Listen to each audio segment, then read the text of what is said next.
Vous allez voir dans cette vidéo, vous allez être choqués. Je vais vous faire gagner pas mal de temps sur vos analyses, mais surtout sur vos recherches internet, grâce à un outil que j'ai pu découvrir avec Product Hunt. Vous allez voir, on va tout tester ensemble, je vais tout vous montrer. Cette vidéo, bien sûr, n'est pas sponsorisée, je suis pas affilié, et je voulais juste vous partager un outil que j'ai trouvé parce que je le trouve vraiment génial. J'espère que cette vidéo va vous plaire, n'oubliez pas, pouce bleu, commentaire, un abonnement, ça me soutient énormément. Et c'est parti, on commence tout de suite. Let's go!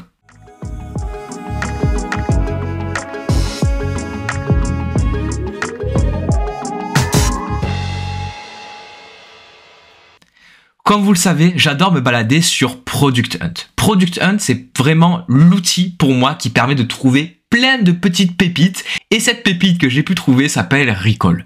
Recall, à quoi ça va servir? Ça va servir à résumer vos recherches sur Internet, mais surtout vous faire gagner énormément de temps parce que vous allez pouvoir ajouter des timecodes sur des vidéos ou même sur des podcasts. Pour moi, c'est vraiment ça le point fort de l'outil.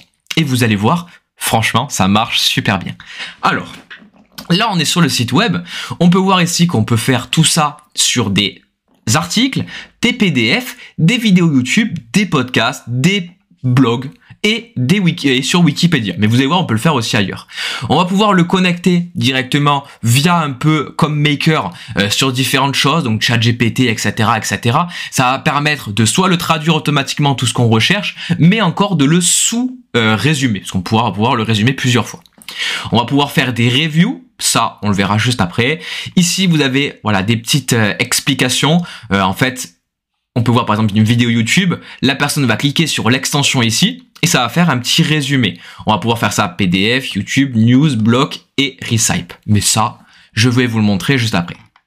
Voilà, on a tous les détails ici, le fonctionnement, etc. On peut voir que c'est compatible sur plusieurs plateformes. On va retrouver les browsers extensions, donc au niveau des navigateurs, Chrome, Firefox. On va retrouver aussi sur iPhone et Android. Moi, personnellement, j'utilise sur Arc, qui est sur un moteur Chromium, donc Google Chrome. On va remonter ici. On va parler rapidement du prix, parce que c'est quand même intéressant. Je l'ai testé un peu avant. Sachez que la version gratuite suffit largement si vous ne faites pas trop non plus de recherche très souvent. Mais en gros, sur la version gratuite, vous allez avoir juste 10 IA résumés en gros. Et après illimité au niveau des cards.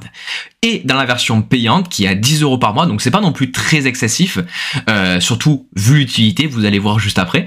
Mais là vous allez retrouver voilà un résumé avec l'IA quasi illimité, même illimité. Comme vous le savez, c'est des outils qui souhaitent se lancer, donc en général, ils sont pas chers au début. Ça risque pour moi par la suite de passer plutôt vers les 20 à 30 $. On le sait très bien. En général, mettre des prix très bas, c'est une appel d'offres, ça fait venir des gens. C'est un SaaS, après par la suite, vous savez très bien, ça va augmenter, etc. Mais bon, moi pour l'instant, la version Lite me suffit très bien. Et c'est ce qu'on va tester dans cette vidéo, comme ça au moins vous verrez pas quelque chose qui vous vend du rêve alors que ça vaut 200 $. Bref, on va se connecter et je vais vous présenter tout ça, let's go. Une fois connecté, on arrive ici.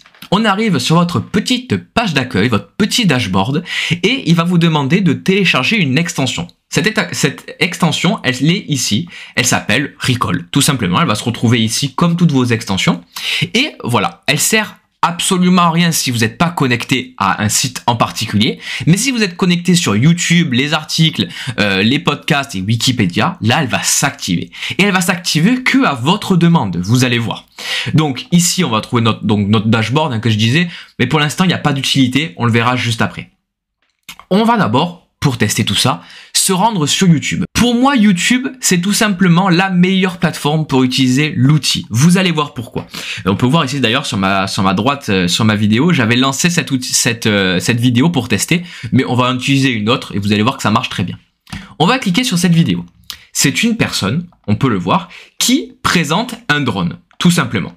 Ce drone qui est le DJI Mini 4 Pro et on peut voir qu'il a séparé la vidéo avec des timecodes. On peut voir qu'il a mis à 4 minutes 10, il va parler plutôt de la manette. Il va parler à 14 minutes 25 du paramétrage de l'application, etc., etc.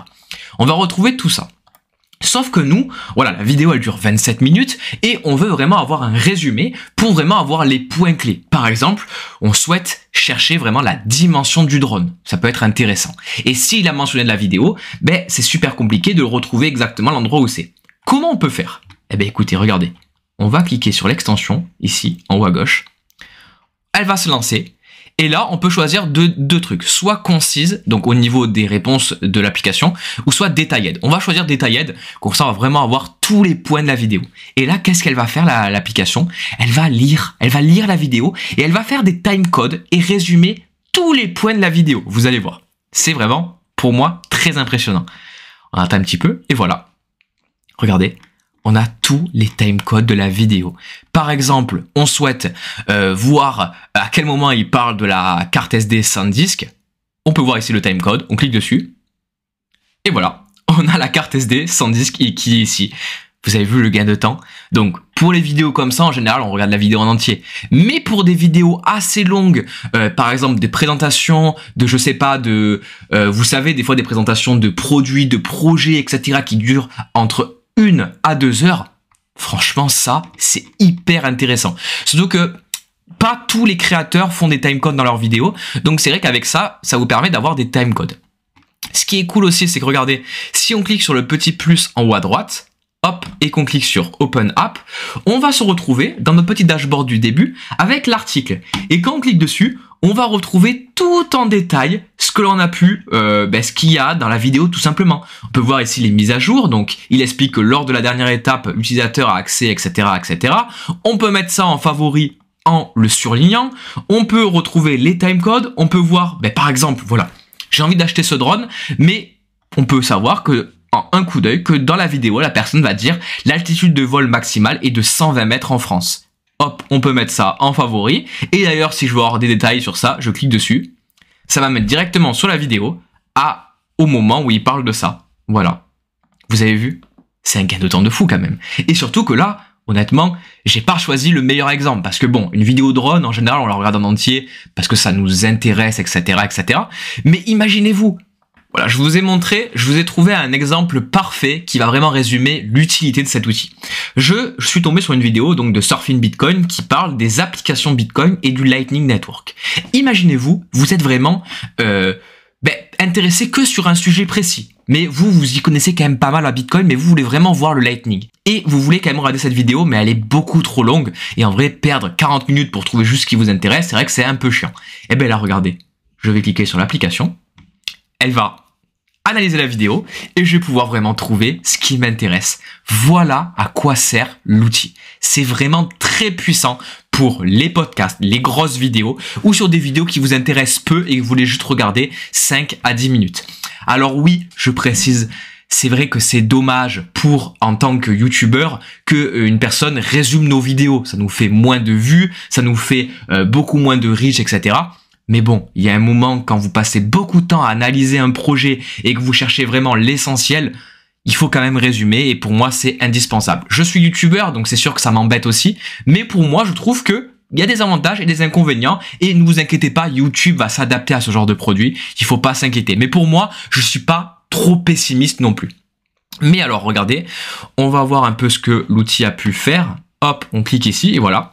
Il va trouver donc, il va analyser tout ce que un peu la vidéo on peut trouver. Et par exemple, moi je suis intéressé tout simplement uniquement sur les problèmes de paiement liés au Lightning. Et ben, hop, je veux voir par exemple les résolutions des problèmes. Qu'est-ce qu'il y a d'intéressant? Je clique ici. Ça va amener la vidéo. Et là, il est en train de parler exactement de ce que je suis, exactement de ce que je veux entendre. Vous avez vu l'utilité? C'est quand même impressionnant. On peut faire ça aussi avec des articles. Donc, je vais pas vous montrer, mais en fait, si vous avez un très très long article, il va faire pareil, mais sur du texte. Par exemple, vous avez limite un roman, il va vous dire les points intéressants à lire. Donc, très intéressant si vous avez un gros article. On va pouvoir le faire aussi avec Wikipédia. Par exemple, on cherche les États-Unis. En général, il va y avoir, je pense, un très gros article sur les États-Unis. Voilà. Hop, on va sur notre petite application. On va lui demander cette fois-ci un résumé plutôt concis et vous allez voir que ça va plutôt bien marcher et ça va nous éviter de lire l'article. Voilà, en général, on peut voir qu'il va mettre des points très importants et en vrai, pour résumer un peu l'histoire des États-Unis, peut-être que ce résumé peut vraiment valoir le coup. Et en plus, on peut le surligner et le rajouter plus tard en favori si on souhaite l'analyser pour plus tard. On va pouvoir aussi le faire avec des PDF, ça c'est super cool. Voilà, j'ai trouvé un PDF au hasard d'un projet, alors je sais pas du tout ce que c'est, peut-être que c'est un projet qui est mort, mais on s'en fout. Nous, le but, c'est de l'analyser. Hop, on va utiliser Recall qui va analyser le PDF. Donc, pas besoin de le télécharger, hein, on peut le voir. On a juste à le lire sur l'extension, comme ça, enfin, sur le navigateur. Et après, lui, il va l'analyser.